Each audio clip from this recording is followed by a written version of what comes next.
मनोज सख्त थका हुआ घर वापस आया। दिन भर मजदूरी करने के बावजूद आज भी कोई कमाई नहीं हुई थी। वो परेशान आकर बैठा और राधा से बोला, अब मैं मजदूरी नहीं करूंगा, कुछ कमाई नहीं हो रही।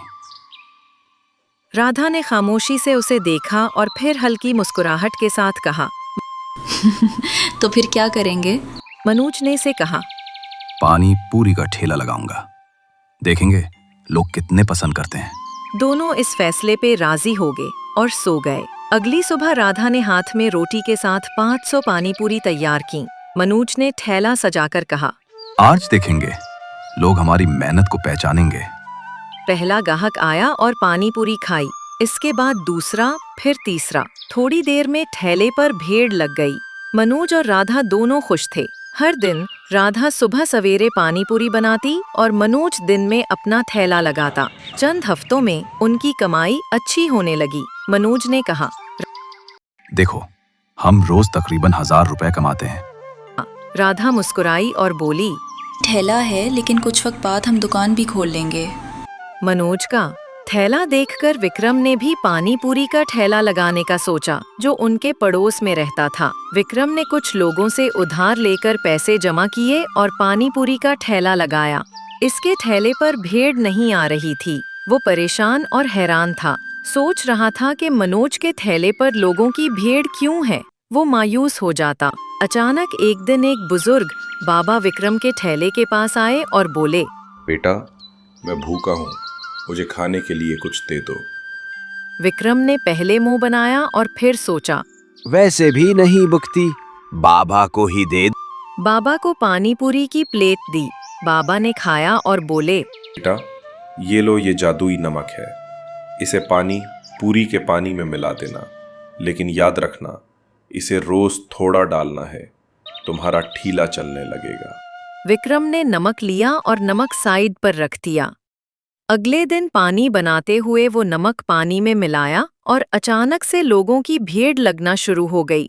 हर कोई विक्रम की पानी पूरी को पसंद करने लगा। मनोज को देखकर थोड़ा हसद हुआ।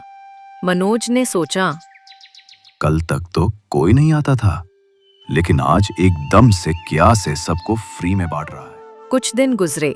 विक्रम का ठेला बहुत अच्छे से चलने लग गया और दूसरी तरफ मनोज को फिक्र खाने लगी कि असल वजह क्या है। कल तक इसके ठेले को कोई देखता भी नहीं था। फिर मनोज ने इसका राज जानने की कोशिश की और वो विक्रम के घर चला गया। वहाँ इसने विक्रम को देखा, जो पानी में वो खास नमक मिलाते हुए बोल रहा था, बाबा अगर दोबारा मिल जाएं, उनका शुक्रिया अदा करूं जिन्होंने इतना खास नमक दिया, जिससे मेरी दुकान चल पड़ी। मनोज को समझ आ गई कि ये है असल राज, जिससे विक्रम की दुकान पर भीड़ बढ़ती जा रही है। वो घर आ गया तो राधा ने कहा, इतने दिनों से परेशान लग रहे हो। मनोज ने सारी बात बताई और कहा, अगर मैं भी ये नमक ले लूं, तो शायद मेरा ठेला फिर बढ़ बन जाए। राधा ने कहा, ये ना हो उसे पता चल जाए और ये लालच हमें तबाह कर दे। अगले दिन मनोज विक्रम के थैले पर छुरी लेने के बहाने गया और वहां से नमक उठाकर इसकी जगह दूसरा रख दिया और जाकर अपनी पानी पूरी में डाल दिया। मगर नमक डालते वक्त इसे ये नहीं पता था कि थोड़ा सा नमक डालना है। वो लालच में आप इतना अंधा हो गया कि सारा नमक पानी पूरी के पानी में डाल दिया।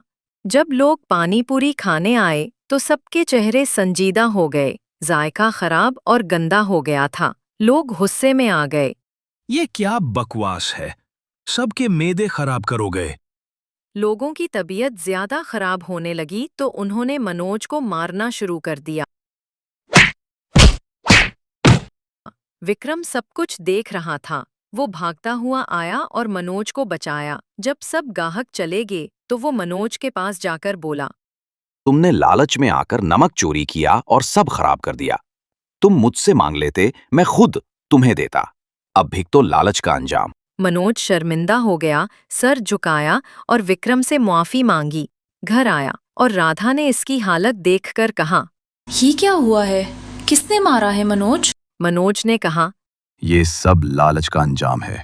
मनोज ने सारी बात बताई। राधा बोली, मैंने मना भी किया था, मगर तुम्हारी हसद बढ़ गई थी। हर कोई अपने नसीब का कमाता है, तुमने लालच में आकर सब खत्म कर दी। अब मनोज थैला लगाता, लेकिन इसके थैले पर कोई ना आता। दूसरी तरफ विक्रम का थैला बहुत मशहूर हो गया, हर कोई इसकी तारीफ करता। मनोज ने लालच में आकर सब जाया कर दिया। अब इसके घर के हालात खराब होने लगे। विक्रम ने इस पर रहम करके अपने साथ थैले पर रख दिया। अब दोनों मिलकर पानीपुरी बेचते। अब इनकी पानीपुरी खाने लोग दूर दूर से आते।